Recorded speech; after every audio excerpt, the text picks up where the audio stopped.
Welcome to Gather In, where you'll hear stories of conversion to the Church of Jesus Christ of Latter-day Saints.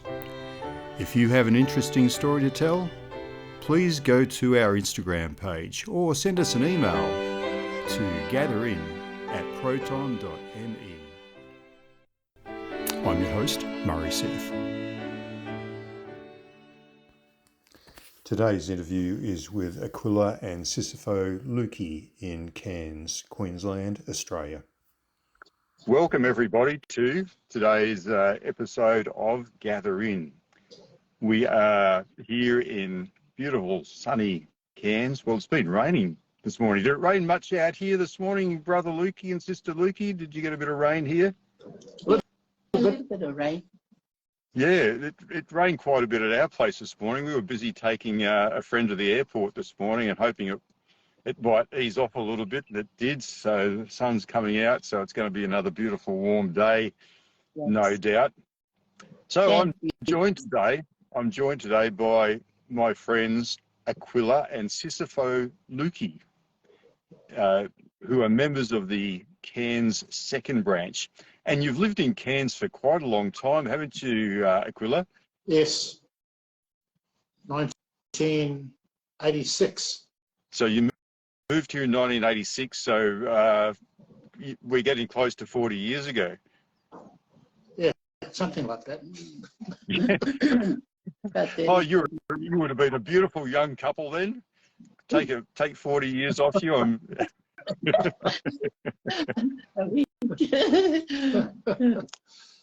And brother and sister Luki, you've had quite a few children, and when I first came to Cairns with my wife here, my wife and I are serving here as missionaries, as you know, we started meeting all these people with the surname Luki, and it seemed that everyone we met, their name was Luki, and if their name wasn't Luki, they were related to the Lukis in some other way. And the funny thing is that one of their sons, Dwayne, is actually lives in our home ward of Geelong. So we came away from one Luki and we moved to a beautiful place where there's seems like hundreds of Lukis. I know there's not that many, but there's a lot. And the Luki family certainly made a big difference to both the number of people here in Cairns and the quality of the people here in Cairns. It's so great to have you all here. But quite an international family. Brother Luki, Aquilar, you are from the island of Niue, correct? Yes. Yeah. So can you describe roughly where Niue is? In the Pacific Ocean. Okay, it's a big ocean. So is it sort of over near Samoa or Tonga? Yeah. Close to Tonga and Samoa. Okay, so it's no doubt a beautiful place. Yes. The unique thing about Niue is it's only one island compared to the Cook Islands, to Samoa, where they have many islands, and Tonga, they have many islands. But Niue is only one island, and but my memory is about 17 miles long. Miles, not metric, and 10 miles wide. I think I've got that right. How long since you've been back there? Oh, I left there when I was 7 years old. Okay. Yeah, we migrated to New Zealand, and but all I know is I was 7 years old when I left Niue. And you've never been back there? We went back in I can't remember. Maybe there was another island. Yeah. No, I don't think I've ever been back. Yeah. Right. Okay. And Sister Luki, I'm going to call you both by your first names because it's just a bit easier, I think. Sisifo? Yes. You are from Samoa? Yes, I'm from Samoa. I was born in Samoa, in a village called Laluvi Mulfanua, on the 28th of September 1951. And okay, you've just given away how old you are. You're such a but that's okay. You look so young for a 50. No, sorry. thank you. So you grew up in Samoa, but at some stage your family moved to New Zealand, and Aquilar, your family, you mentioned your family moved to New Zealand when you were 7 years old. I do want to focus a little bit about early island life, though, and Sisifo, you remember more of your early island life because you lived there for, I think, longer than Brother Luki lived in Niue. So tell us about your family growing up in Samoa. Your parents became members of the church through attending school there, I understand. Yes, my dad, he's from American Samoa, Tutuila, in a little place called Vailoatai. And he was born there. Then he came to, one of his sisters put him in a church school in Sauniatu, in Western Samoa. And okay. The funny thing that Mom was already in the same school, and that's where they met. Okay, so when you say a church school, you're talking about a Latter-day Saints church school. Latter-day Saints school, that's right. Yes. Okay, but your dad wasn't a Latter-day Saint, was he? His family was Catholic? Yes, the whole family are very strong Catholic. So that was his blessing to be able to go to that church school and met Mum. Yeah. Well, why, coming from a Catholic family, did he end up going to a Latter-day Saint school? That's sort of fairly unusual, I would think. Yeah. I'm not too sure why the sister put him in there.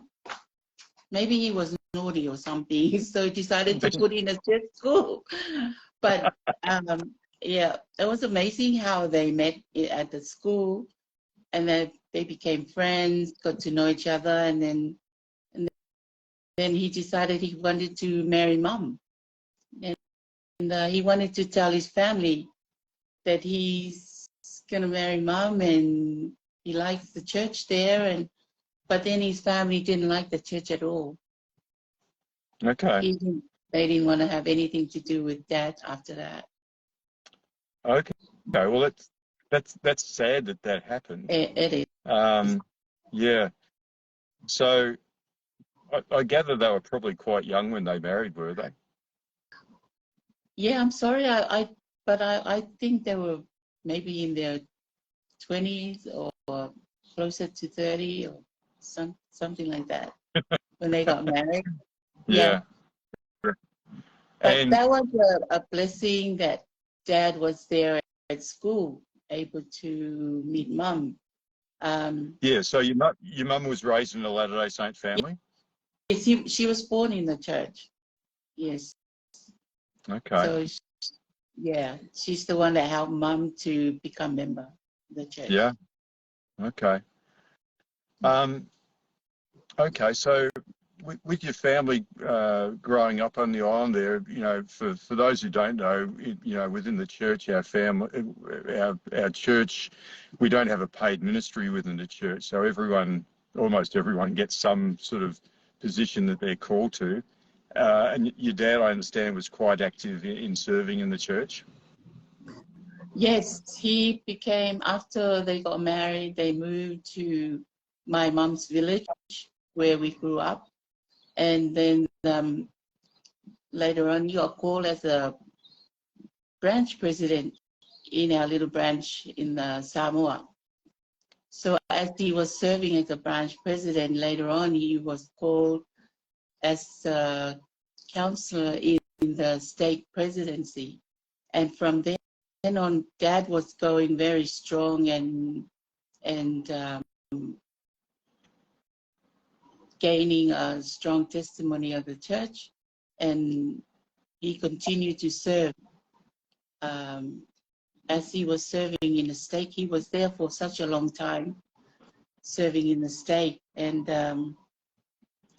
through his examples and the way he served, it helps us children, our family. We see the examples that he has as a strong man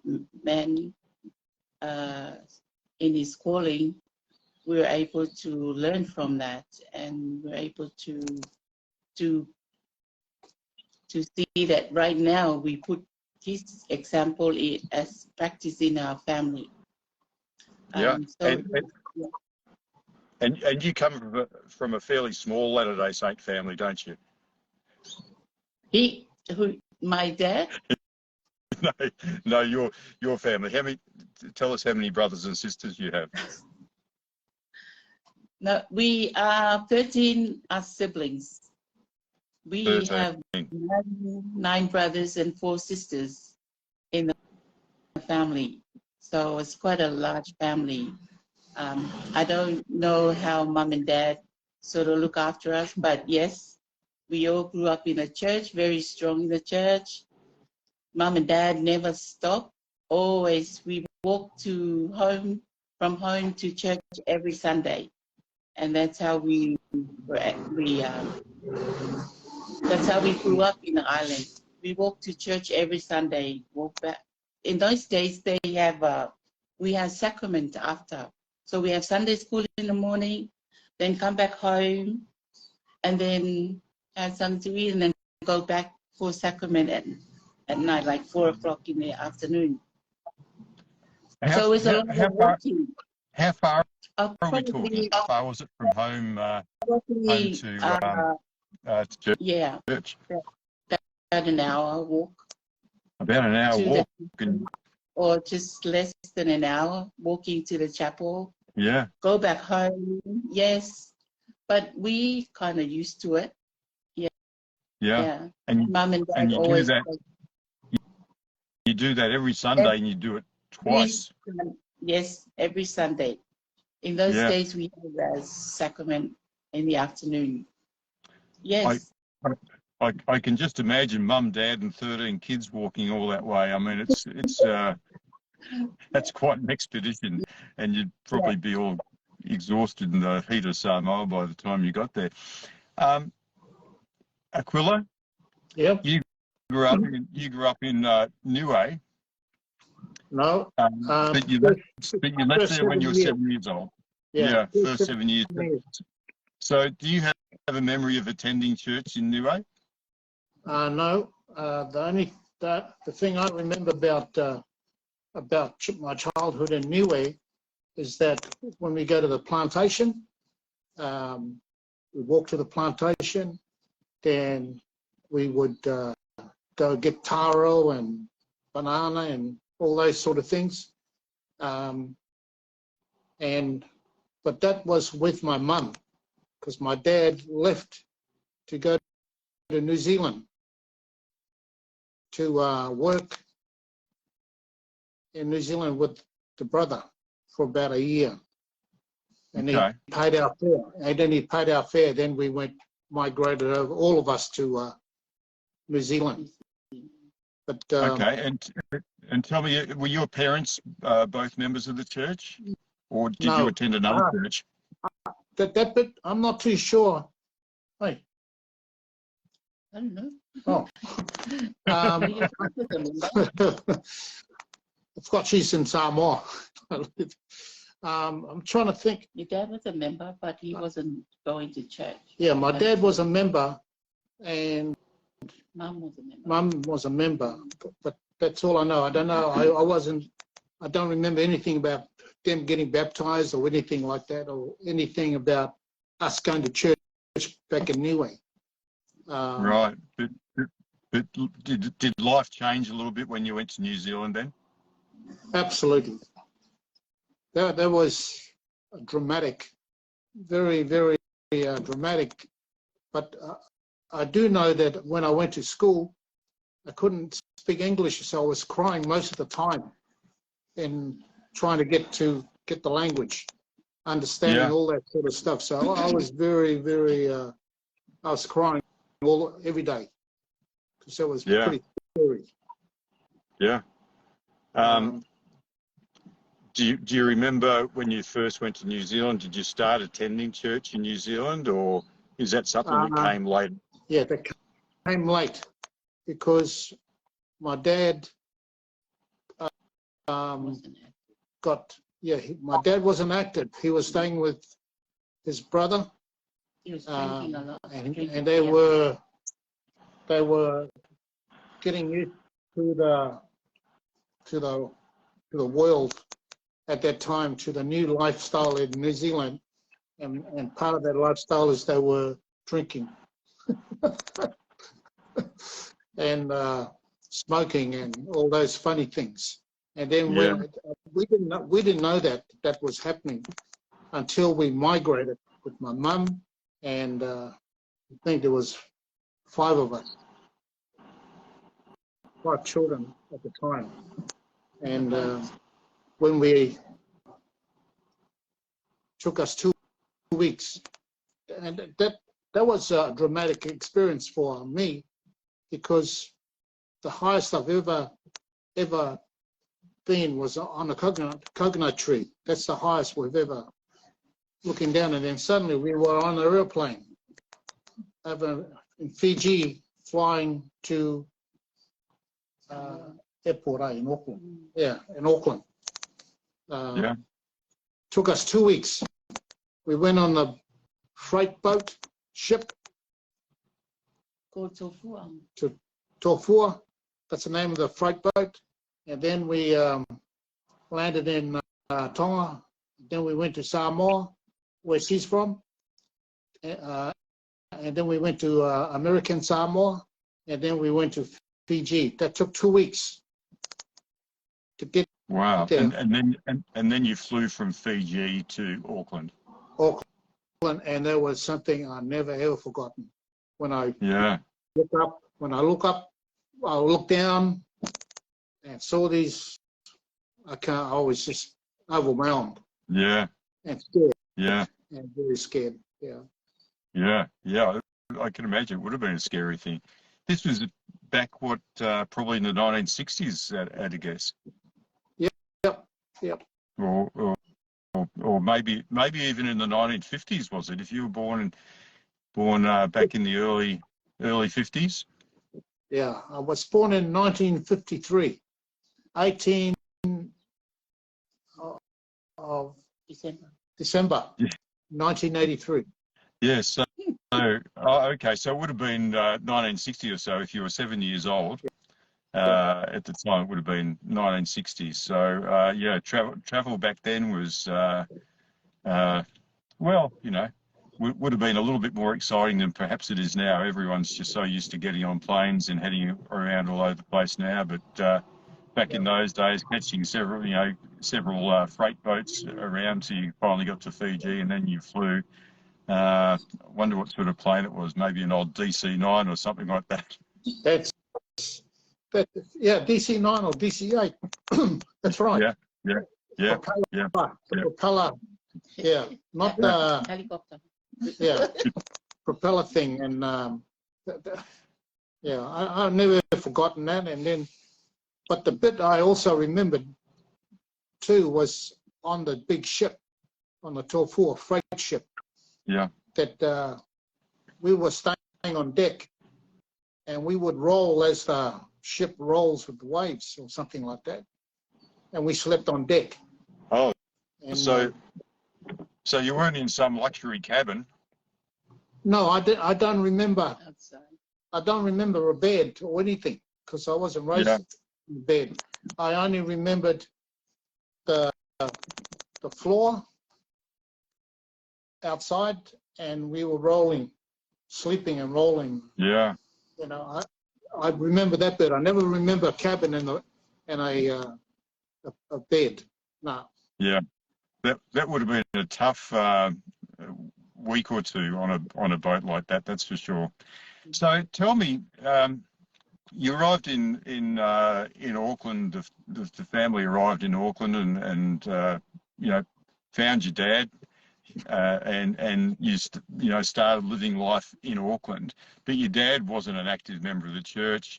He'd fallen into the ways of the world of drinking and smoking. At some stage, though, he or your mum's sort of must have said, "Hey, this life is not what we really want." How did that come about? How did you come to start going to church again as a family? That's a part that I remember very clearly, because my dad would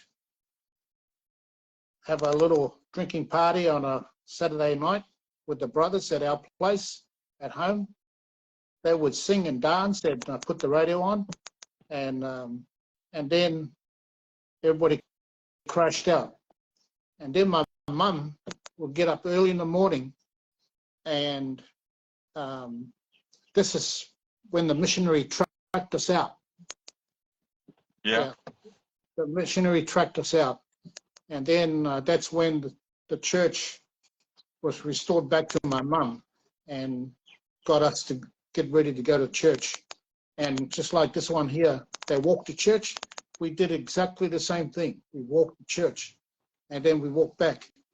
Now, while we were doing that, week after week, my dad would, month after month, year after year, my dad got up one morning after having a party at home, in our home, and he saw the house totally empty and saw all the rooms were empty, no children, not his wife. And then we were all went to church. Yeah. So he decided to. Yeah.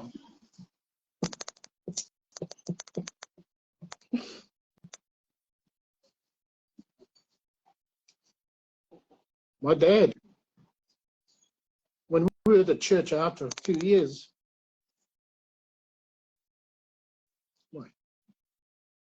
my dad walked around the house and saw the room empty, and that's when he made some changes in his life, right then and there. Yeah. And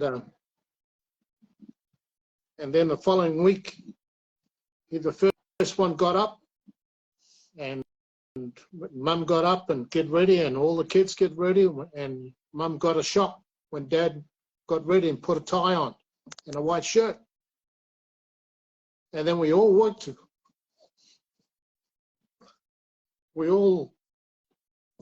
to church. And that was the beginning of a happier life for our family. Yeah. Fantastic.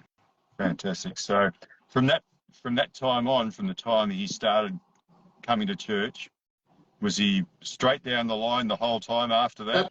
He didn't. Absolutely. Yeah. Absolutely. Yeah. He was telling us what to do. And then then we grew. And then in 1973 and 72, my sister served the mission. In 1973, I served the mission. She went to Philippines, and I went to New Zealand Wellington mission. Okay. And then before all that happened,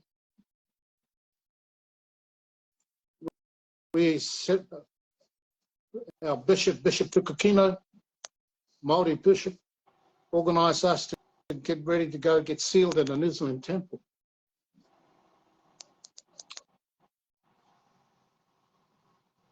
And then in 1972, the bishop took one carload and the home teacher took another carload of our family to be sealed in the New Zealand Hamilton Temple. While we went down, and we were waiting in the waiting room for my parents. My parents for the second car to come. And the temple presidency council and the temple presidency came into the room, and said to us,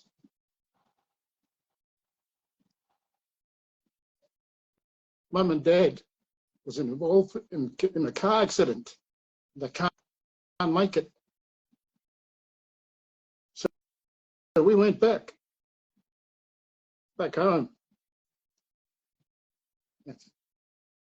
We went into the house, and the house was empty, and Dad came out of the room, one of the rooms, all bandaged up, and he said, Mum's in critical care. My mother was in there for 2 weeks before they released her. Wow. And then a month later,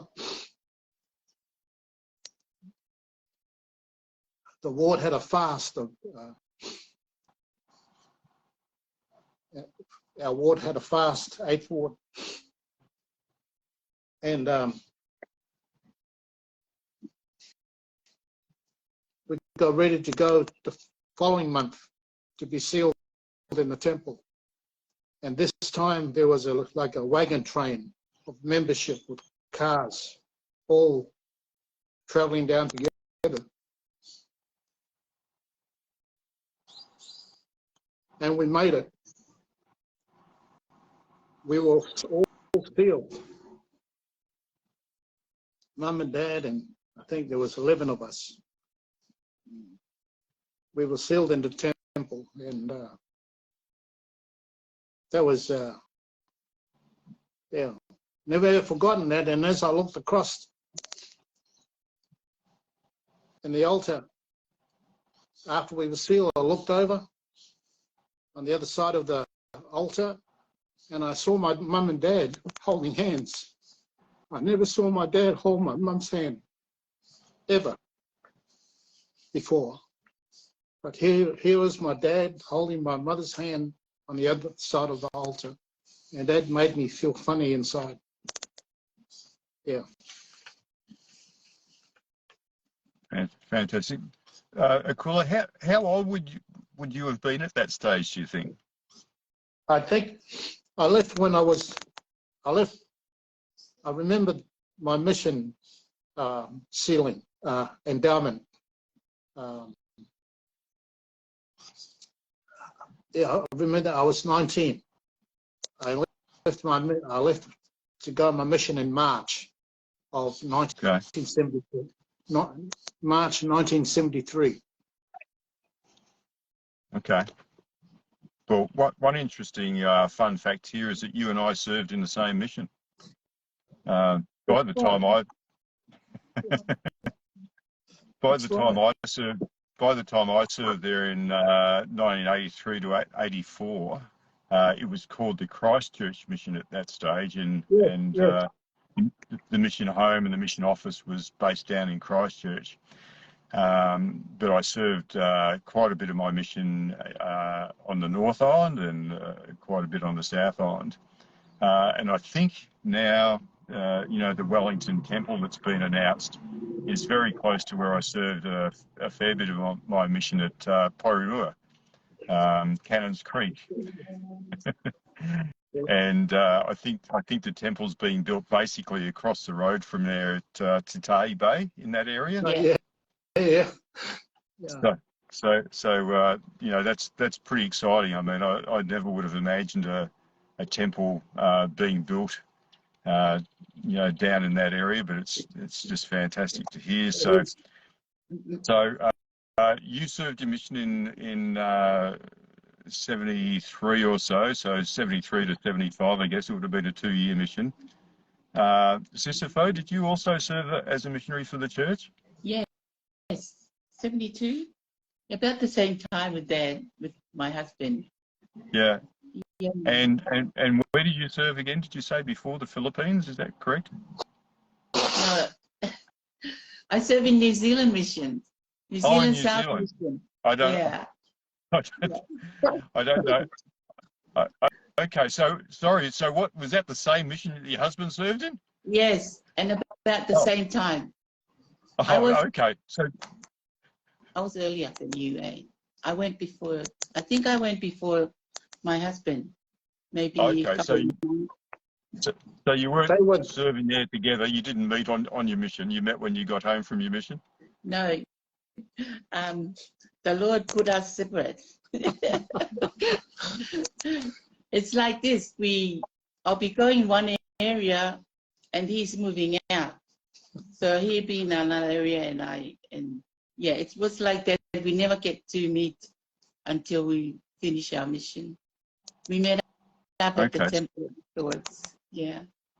Oh, okay. You met at the temple. Tell me how that happened. this is how it happened. We, me and a friend of mine were getting ready to go into the endowment session, and then he said, Sister Sartelli is here.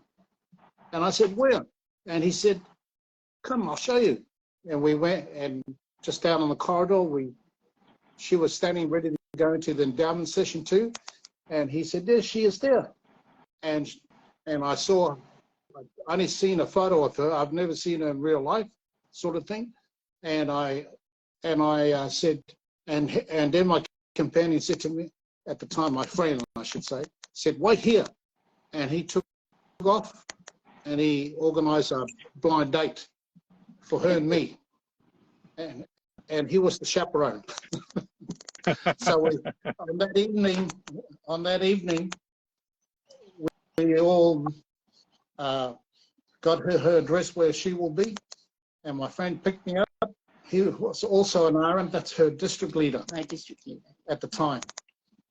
We lived in the same area, so we all, me and him, went to meet up with her and to pick her up. And when we picked her up, she was in a choir practicing.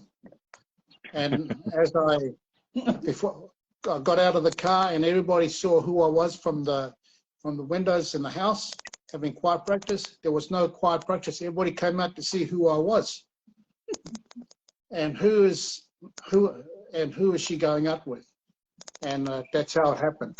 So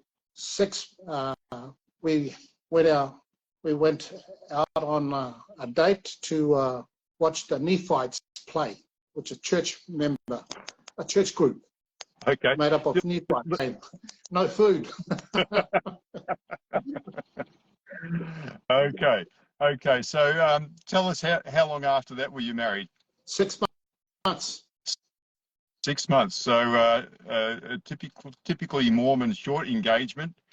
I said the M word. A typical Latter-day Saint short engagement.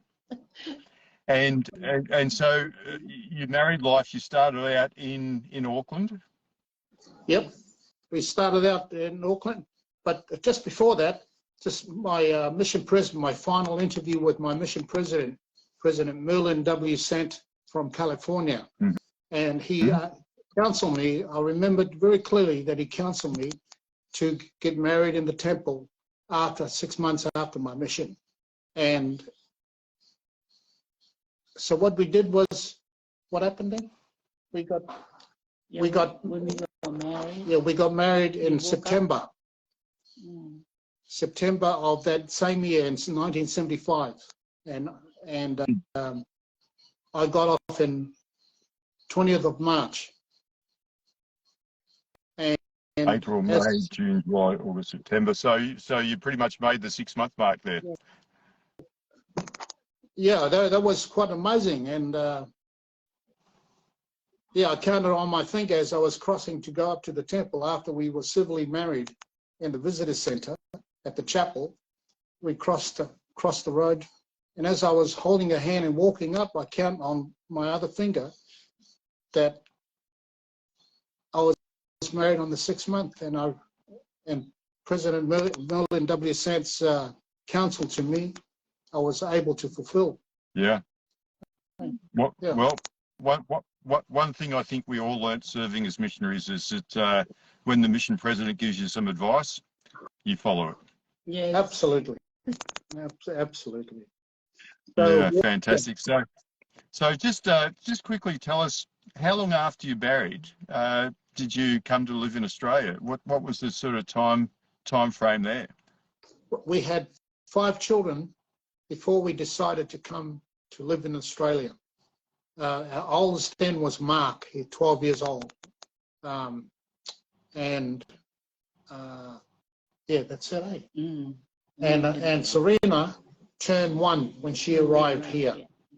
She had her first birthday, so we were able to calculate from that point on how long we've been here.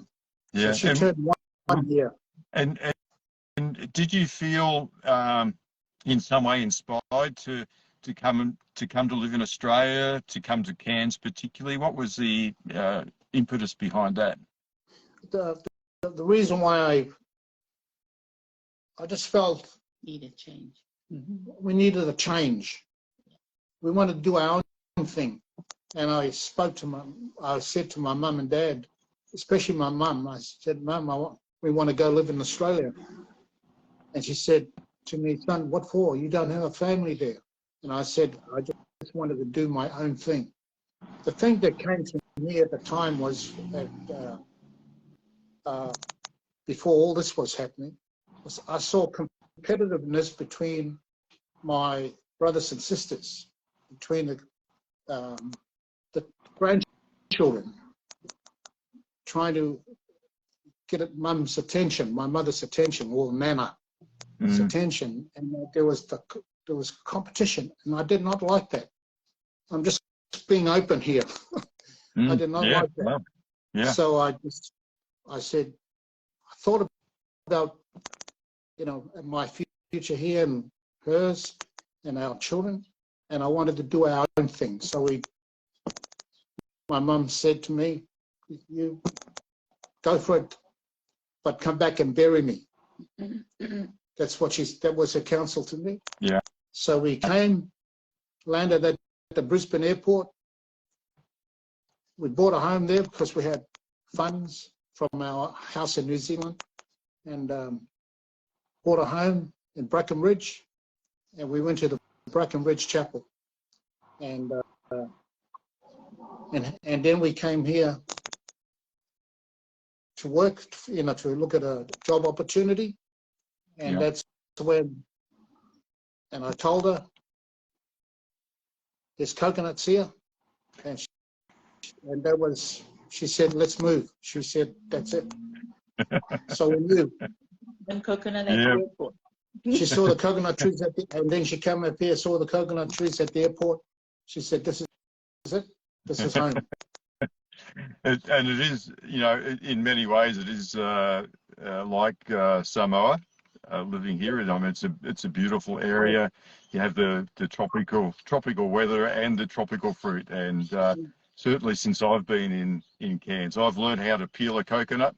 I've got a machete. I take the top off a coconut and I drink them, and then I eat the flesh. And my wife loves them. I don't know what we're going to do when we go back to Victoria. Go to McDonald's. No. We'll miss the coconuts and the pawpaws and the bananas, all fresh. I mean, everything's so much better up here. Look, it's been fantastic talking to you both today, and you two are sort of like the grandma and grandpa of the Cairns, what was called the Cairns district, but is now the North Queensland district of the church. But Cairns 1 and 2, without the Luki family here, there'd be a whole lot less people here. Something I always like to ask, before we close, I'd like you to be a testimony, both for you to be a testimony today.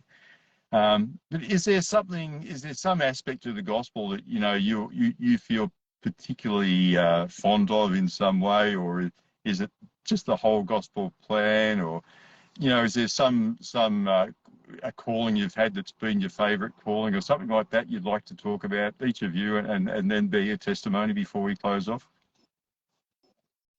You want me to start, or? Yeah, you can start, Brother Luki. Yeah. Okay. I like the family focus. Yeah. That's the Lord's plan, and that's something that I value it very much in my life because I grew up that way. And I'm just so grateful that my dad's heart was softened by the Lord to make a turn, to turn on that morning when he walked around the house and saw the beds empty and everybody all went to church. And that's when he turned. And I'm just so thankful for the Lord being merciful unto my family. And I served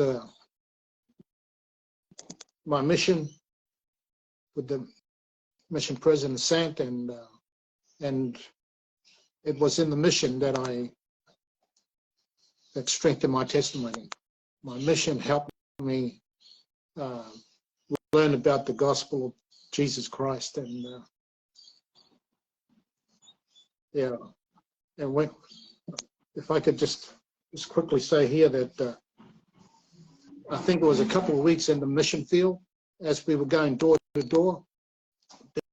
This widow, her husband just passed away, I think about 2 or 3 weeks, and then we just happened to be in the door at that time, knocking on the door, and my companion, I was being trained as a missionary, and Elder Gardner, my companion, said to this widow, we have a message to share with you, and she invited us in, and then as he was delivering the discussion talk, telling this good widow about the discussion about the gospel of Jesus Christ, he then turned to me and said, now Elder Luki will tell you about the vision of the prophet Joseph Smith. And it was then, as I was telling the story, and the bit that God the Father and his son Jesus Christ appeared to the boy Joseph Smith, I was overcome. Especially when the Lord and God the Father and Jesus Christ appeared to the boy Joseph Smith, and I was just overcome. I was being converted to the Lord touched my heart and converted me. That what Joseph Smith saw in the sacred grove on that day actually happened. That there's no doubt in my mind about that experience. And as a result of that, I'm the recipient of that example experience, and that stayed with me till now. I think I'll let my wife talk. Thank you, Aquilar. Thank you. I pay tribute to my parents. First of all, I remember how my parents had prepared our family to take us to the temple, New Zealand temple, to be sealed for time and all eternity. And I thought that was a great blessing for our family. My dad was Chief Matai in our village, and most of the time they have meetings, the men in the village, they don't wear shirts. As they do the meeting, they all go with no shirts on. So as we were at the temple, my dad came back and he decided to go back and tell all the men in the village and let them know that he said, from now on,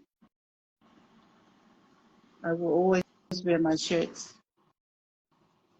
I keep my covenants that I made in the house of the Lord, that I will always wear my shirt on.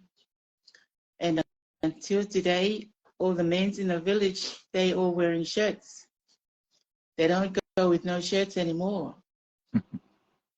And that was a great example of my dad to our family and to our people in the village. And I was grateful for my dad my parents for their example. Today, they have a story of them in the New Zealand Museum. They have a picture of them and their stories of how they serve their mission and how they become a great example in our village. And I'm so grateful for that.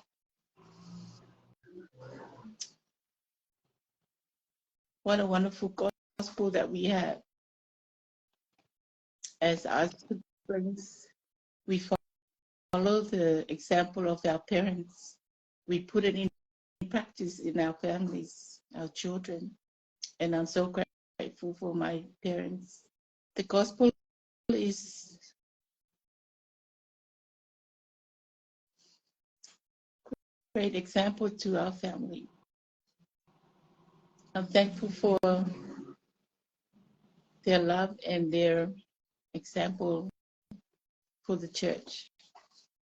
I know that my dad is a very, very humble man, and he's very loving and great example to people in our village and for our family. And I'm grateful for the gospel, that I know that the gospel is true.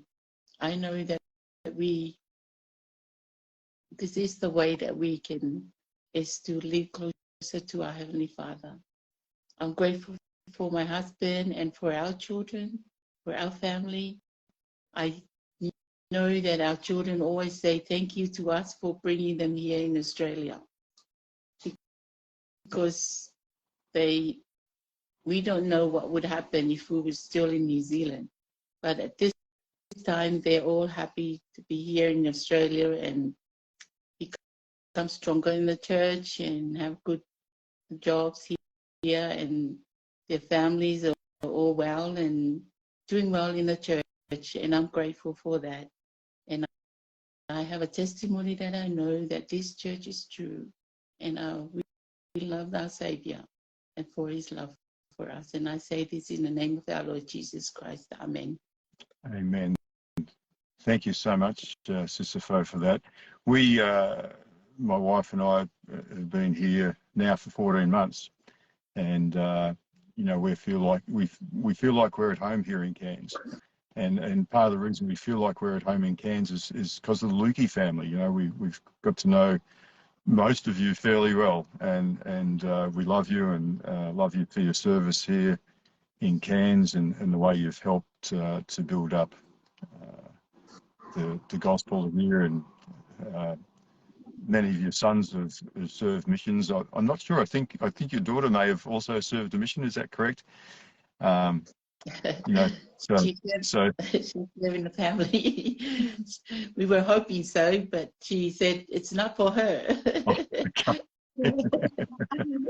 Okay, but she's raising a wonderful family in the church as well. So we're also grateful for everything you've done here in Cairns, and love you all. It's been fantastic talking to you all today. Thanks very much, everyone who's joined in today. Please like and subscribe and comment. If you want to ask any questions, you can ask questions too, and we'll reply to those on text messages or on the comments in YouTube and Facebook and in Instagram. We're grateful for you all joining in today, and we'll see you all next time. Bye for now.